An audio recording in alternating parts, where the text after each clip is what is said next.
বাংলাদেশে বর্তমানে প্রায় 50 লক্ষ মানুষ এই অনলাইন নেশায় আসক্ত হয়ে গিয়েছে। জুয়া খেলায় শুধু প্রাপ্তবয়স্ক না, এখানে অনেক শিশু কিশোর তারাও এখানে জড়িত হয়ে পড়েছে। কর্তৃপক্ষের চোখের সামনে এই অনলাইন জুয়ার আসর বসছে, তারা বিজ্ঞাপন দিচ্ছে, আমাদের বড় নামি দামি সেলিব্রিটি তারা বিজ্ঞাপন দিয়ে এগুলো প্রমোট করছে, যেটি কিন্তু আমাদের বাংলাদেশের প্রচলিত আইনের পরিপন্থী এবং শাস্তিযোগ্য অপরাধ।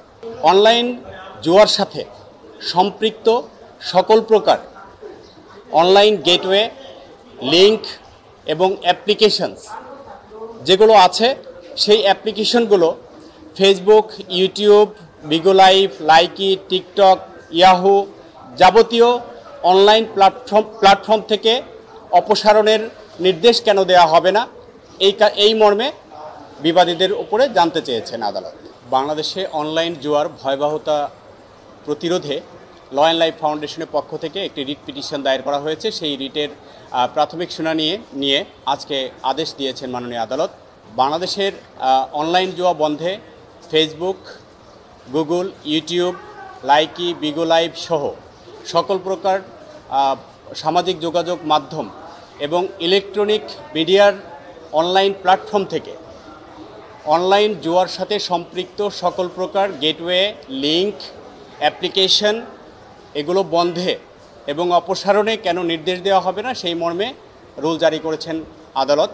একই সাথে অনলাইন জুয়ার প্রচারণা, প্রকাশ এবং এই অনলাইন জুয়ার সাথে আর্থিক লেনদেনে সম্পৃক্ত যারা আছেন তাদেরকে তদন্তপূর্বক চিহ্নিত করে তাদের বিরুদ্ধে কী ধরনের আইনগত ব্যবস্থা গ্রহণ করা হয়েছে সেই বিষয়ে আগামী 30 দিনের মধ্যে হলফনামা আকারে কোর্টে দাখিল করার। অনলাইন ফেসবুক, অনলাইন গ্যাম্বলিং বাংলাদেশের একটি মরণঘাতী বিষয় হয়ে দাঁড়িয়েছে। আমাদের তথ্য মতে বাংলাদেশে বর্তমানে প্রায় 50 লক্ষ মানুষ এই অনলাইন নেশায় আসক্ত হয়ে গিয়েছে।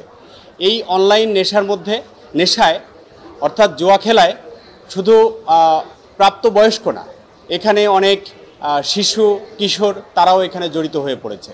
অনেকে নিঃস্ব হয়ে, অনেক টাকা পয়সা হারিয়ে ক্ষতিগ্রস্ত হয়ে অনেকেই এখানে নিজেদেরকে আত্মাহুতির পথ বেছে নিচ্ছে।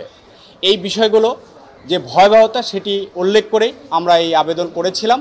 সেই বিষয়টি উল্লেখ করে, যেহেতু বাংলাদেশে অনলাইন জুয়া বা যে কোনো ধরনের জুয়াই কিন্তু বাংলাদেশের আইনের পরিপন্থী অর্থাৎ শাস্তিযোগ্য অপরাধ, এবং একই সাথে আমাদের যে টেলিযোগাযোগ নিয়ন্ত্রণ আইন রয়েছে সেখানে সুস্পষ্টভাবে বলে দেওয়া হয়েছে যে বাংলাদেশ বিটিআরসি যেটা আছে, টেলিযোগাযোগ নিয়ন্ত্রণ কমিশন যেটা আছে, সেখানে তাদেরকে একটি আইনগত বাধ্যবাধকতা রয়েছে যে ইন্টারনেট পরিসরকে সুন্দর, সুশৃঙ্খল এবং মানুষের জন্য নিরাপদ হিসেবে গড়ে তুলতে হবে, এবং এই নিরাপদ ইন্টারনেট পরিসর, পাবলিক পরিসর, এটাকে নিশ্চয়তা দান করা তাদের আইনগত দায়িত্ব এবং কর্তব্য। কিন্তু দীর্ঘদিন যাবৎ তাদের চোখের সামনে, এইসব কর্তৃপক্ষের চোখের সামনে এই অনলাইন জুয়ার আসর বসছে, তারা বিজ্ঞাপন দিচ্ছে, আমাদের বড় নামি দামি সেলিব্রিটি তারা বিজ্ঞাপন